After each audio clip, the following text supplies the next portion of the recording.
পাবনা জেলার ঐতিহ্যবাহী আতাইকুলা হাট। আতাইকুলা হাট মসজিদ গলি ফল বাজার থেকে সানভিশন 24 চ্যানেল সরাসরি আপনাদের দেখাচ্ছে ফল বাজারের সর্বশেষ পরিস্থিতি এবং সর্বশেষ বাজার দর, কত টাকা কেজি বেচা বিক্রি হচ্ছে এবং কি পরিবেশ কি পরিস্থিতি সেটা আপনাদের জানিয়ে দেবে। সে পর্যন্ত সানভিশন 24 চ্যানেলের সঙ্গে থাকুন। আমি এখন অবস্থান করছি আতাইকুলা বাজার, ফল বাজার সবচেয়ে খুচরা এবং পাইকারি বেশি বেচা বিক্রি করে থাকেন যে দোকানটি, সে দোকানের সামনে চলে এসেছি মসজিদ গলি ফল বাজারে। আপনাদের দেখাচ্ছি, দেখুন দোকানে কি পরিমাণ ক্রেতাদের ভিড় জমেছে।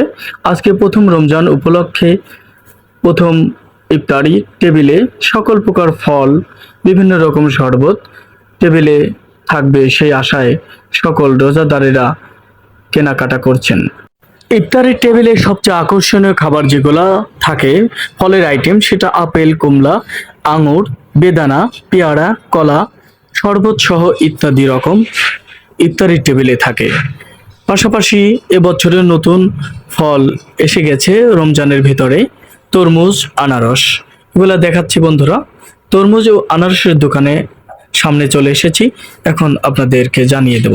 দোকানদার ভাইয়ের সাথে কথা বলে আপনাদেরকে বাজার পরিস্থিতি জানিয়ে দেব, কত টাকা কেজি ও কত টাকা পিস বিক্রি করছে আনারস ও তরমুজ। আপনারা এখন দোকানদার ভাইয়ের মুখ থেকে সরাসরি সানভিশন 24 চ্যানেলের মাধ্যমে বাজার দর শুনুন। কেজি ভাও বিক্রি হচ্ছে ভাই। কত টাকা কেজি? মাত্র 60 টাকা কেজি, 50 টাকা কেজি, ঠিক নাই ভাই বাজার। তরমুজ তরমুজ এখন বিক্রি হচ্ছে 50 টাকা কেজি। বাজারে অনেক লোকজন, আরেকটু দাম কমলে কি আরো ভালো বেচা কেনা হতো? আর একটু দাম কমলে আর একটু বেশি বেচা কিনা হতো। কলার দোকানদারকে ঘিরে ফেলেছে ক্রেতাগণ, চারদিক থেকে কলার দাম জিজ্ঞাসা করছে। দোকানদার বেসামাল অবস্থা, কোন দিক থেকে কার কথার জবাব দিবে সেই দিক থেকে তিনি কঠিন ব্যস্তর মধ্যে সময় পার করছে কলার দোকানদার। দেখতে পাচ্ছেন বন্ধুরা, সানভিশন 24 চ্যানেলের মাধ্যমে আতাইকুলা বাজার সকল বাজার দর, বাজার পরিস্থিতি আপনারা জানতে পারছেন। চ্যানেলটি সাবস্ক্রাইব করে রাখবেন।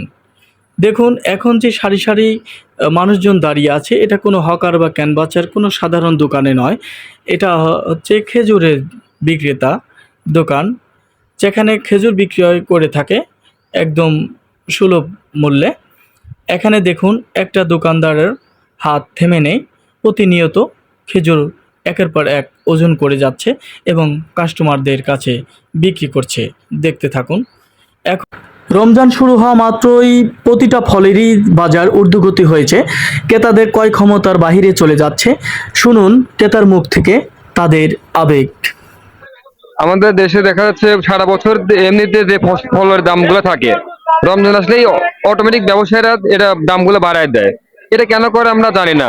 আমরা বহির্বিশ্বে দেখেছি অন্যান্য মুসলিম রাষ্ট্রে সারা বছর যে দাম থাকে, দেখা যায় রমজান আসলে তারা অন্য মানুষকে মানে অনেক দাম কমায় দেয়। তারা সাধারণ মানুষকে খাবার জন্য মানে ইফতারের খাবার জন্য তার মানে সুযোগ করে দেয়, যেন সবাই সব ধরনের ফল খেতে পারে। কিন্তু আমাদের বাংলাদেশে তার বিপরীত। দেখা যায় রমজান আসলেই যে একটা তরমুজ থাকে হচ্ছে 10 টাকা কেজি, সাধারণত রমজান চলে আসলে ওটা 70 থেকে 80 টাকা কেজি বাজার বিক্রি হচ্ছে। মানে তারা আর কি ব্যবসার জন্য তারা এই রমজানটাকে মানে বেছে নেয়। তারা এই রমজানে যে কিরকম পরিমাণে লাভ করবে তার কোনো লিমিট থাকে না আসলে। হ্যাঁ, প্রত্যেকটা পণ্যই দেখা যায় খেজুর, আপেল, আঙুর, তরমুজ, আনারস, প্রত্যেকটা ফলই মানে যা দাম থাকে তার থেকে অনেক বেশি, মানে ডাবল হয়ে যায় প্রায়। আসলে তো এরা যদি ফলের দাম একটু রমজান মাসে কমায়, যদি এরা দামটা একটু কমায়, তাহলে আমরা সাধারণ জনগণ মানে হালাল পথে উপার্জন করা মানে করে আমরা তো এত দাম দিয়ে ফল মানে কিনতে পারি না। যদি দামটা একটু তাহলে আমরা ফলগুলা কিনে ইফতারের সময় খেতে পারবো। কিন্তু তারা দামটা এতটা পরিমাণে বাড়ায় যে আমরা কোনোটাই আসলে আমাদের হক মতো উপার্জন করা টাকা দিয়ে কিনে খাওয়ার সামর্থ্য থাকে না। সামনে এগিয়ে যেতেই আরও একটি ক্রেতার মুখোমুখি সানভিশন 24 চ্যানেল। শুনুন ক্রেতার মুখ থেকে সরাসরি প্রতিটা ফলের ঊর্ধ্বগতি হওয়ায় ক্রেতাদের কতটা সমস্যার সম্মুখীন হতে হচ্ছে এবং তাদের আশা আকাঙ্ক্ষা ভেঙে যাচ্ছে। আসলে যে আমাদের রমজানের সময় অনেক কিছুর দাম বেশি হয়ে যায়, এই কারণে আমরা অনেক কিছু খাইতে পারি না, অনেক কিছু কিনতে পারি না। দেখা যাচ্ছে অনেক বৃদ্ধি, সবকিছুর দাম বেশি, মন চাচ্ছে একটা জিনিস কিনতে। 1 কেজি লেবুর দাম ছিল 120 টাকা কেজি, এখন 1 কেজি লেবুর দাম হচ্ছে 160 টাকা কেজি। আরো অনেক কিছুই আছে, যেমন মনে করেন আনারস, তরমুজ, এগুলোর দাম অনেক বেশি হয়ে গেছে, এই কারণে আমরা মন চাচ্ছে কিন্তু খাইতে পারতেছি না। আসলে আমরা গরিব মানুষ, যেভাবে মনে করেন যে আমাদের আয় করতে ওরকম ভাবে খাইতে খুব ইচ্ছা করে, কিন্তু আসলে ইফতারের টেবিল আমরা ওইরকম ভাবে খাইতে পারি না। তা আসলে আমরা সরকারের কাছে আবেদন করবো যাতে আমাদের মনে করেন যে নিত্য পণ্যের দাম, ইফতারের দাম, সবকিছুর দামই যেন কমায় দেয়। সরকারের কাছে আমাদের অকিল আবেদন রইলো যাতে গরিব মানুষ আমরা খাইতে পারি। ধন্যবাদ।